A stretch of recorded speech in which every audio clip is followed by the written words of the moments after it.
Apa yang dikatakan firman Tuhan, bahwasannya kerajaan sorga bukan berdasar pada perkataan, tapi berdasar pada kuasa, genap pada sidang pertama. Mereka senantiasa mengalami kuasa Tuhan. Doa mereka didengarkan Tuhan dan dijawab Tuhan. Mujizat adalah hal yang biasa pada sidang pertama. Biarlah ini juga merupakan hal yang biasa pada sidang pada akhir zaman ini. Amin, saudara. Biarlah kita merindukannya, biarlah kita memintanya. Karena semua itu adalah perbuatan Roh Kudus yang masih bekerja sampai sekarang ini. Sungguh benar apa yang dikatakan oleh Tuhan Yesus sebelum dia naik ke sorga. Tetapi kamu ini tunggulah di Yerusalem, sehingga kamu diperlengkapi dengan kuasa dari Maha Tinggi. Dan murid-murid menunggu di Yerusalem, sampai betul-betul Roh Kudus turun ke atasnya. Dan pada waktu Roh Kudus turun ke atasnya, mereka sudah diperlengkapi dengan kuasa dari Maha Tinggi. Dan itu mengobatkan seluruh hidup mereka. Mengobatkan Petrus yang penakut jadi berani. Petrus yang tidak berhikmat jadi punya hikmat. Petrus yang lupakan janji Tuhan, sulit mengerti firman Tuhan, menjadi segera mengerti firman Tuhan dan menyaksikan firman Tuhan. Petrus berubah oleh Roh Kudus. Roh Kudus sangat luar biasa. Oh saudaraku, rindulah senantiasa dipenuhkan dengan Roh Kudus. Dan setelah dipenuhkan dengan Roh Kudus, biarlah senantiasa bersekutu dengan Roh Kudus. Mohon pertolongan Roh Kudus, merasakan kehadiran Roh Kudus. Biarkanlah Roh Kudus memimpinkan saudara pada segala kebenaran. Dengarkanlah suaranya, patuhilah pimpinannya, maka seluruh hidup saudara akan berubah dan diberkati Tuhan. Amin. Haleluya. Beri tepuk tangan pada Roh Kudus. Terima kasih Roh Kudus. Pada waktu pencurahan Roh Kudus pada hari Pentakosta, Petrus berkhotbah sedemikian rupa, sangat diurapi oleh Tuhan, sehingga jiwa-jiwa mendengar yang sangat terharu. Dan mereka bertanya, Tuhan, apa yang harus kami perbuat?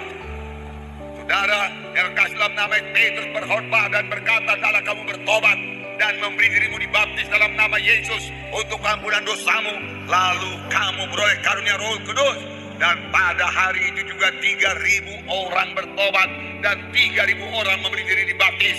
Ini adalah pekerjaan Roh Kudus. Petrus berkhotbah. Petrus tidak takut lagi.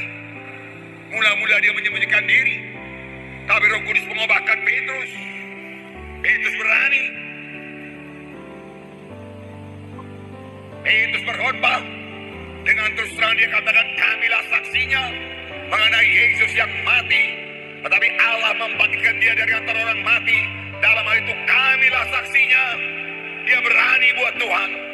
Rindulah hal seperti ini jadi bagi saudara, jadi bagi kita, jadi bagi anak-anak Tuhan, dan memang harus jadi. Dan Tuhan memang mau membuatnya jadi sepanjang kita merindukannya. Amin saudara.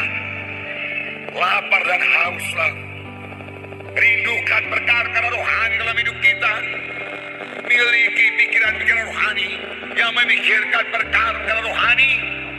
Miliki. Tuhan, aku rindu perkara-perkara rohani Tuhan. Aku rindu urapanmu bertambah-tambah Tuhan dalam hidupku, dalam pelayananku. Aku rindu Engkau mengurapi pemberitaanku. Aku rindu Engkau mengurapi kesaksianku. Aku mau bertambah-tambah mengerti akan firman Tuhan. Aku mau kuasa belinya meletakkan tangan dan seorang sakit orang itu sembuh. Tuhan, aku mau Tuhan meletakkan tangan dan mengusir setan dalam nama setan itu pergi. Aku mau Tuhan mujizatmu terjadi dalam pelayananku. Aku rindu Tuhan pencurahan Roh Kudus jaya dalam KKS-ku. Biar Roh Kudus dicurahkan karena firman-Mu berkata di mana ada Roh Kudus juga ada kebebasan. Rindukan, minta. Firman Tuhan berkata tidak ada padamu karena kamu tidak minta. Oh saudaraku, marilah jadi orang-orang rohani yang merindukan perkara-perkara rohani. Amin. Haleluya, rindulah perkara-perkara rohani. Terima kasih Tuhan Yesus, terima kasih. Kemudian beberapa waktu kemudian Petrus berjalan ke bait gerbang indah. Apa yang terjadi? Dia melihat seorang yang lumpuh di situ. Dan Petrus dengan yakin berkata, emas dan perak tidak ada padaku, tapi apa yang ada padaku berikan padamu. Dalam nama Yesus Kristus orang Nazaret, bangkit dan berjalan. Lalu mengangkat orang itu, membantunya berdiri. Seketika juga orang itu sembuh, mujizat Tuhan terjadi. Apakah ini karunia rohani mulai bekerja pada Petrus? Oh, rupanya setelah baptisan Roh Kudus ada lagi berkat yang lain. Bukan hanya kuasa untuk bersaksi, ada karunia Roh Kudus. Saudara, kesembuhan ini segera menimbulkan kemarahan Setan marah buat pemberitaan Injil. Setan tidak suka Injil diberitakan. Setan tidak suka jiwa-jiwa diselamatkan. Apalagi setan tentu tidak suka jiwa-jiwa menerima mujizat Tuhan, disembuhkan. Dan setan takut kepada nama Yesus. Oleh sebab itu, imam-imam tanpa sadar mereka telah dipacu oleh setan.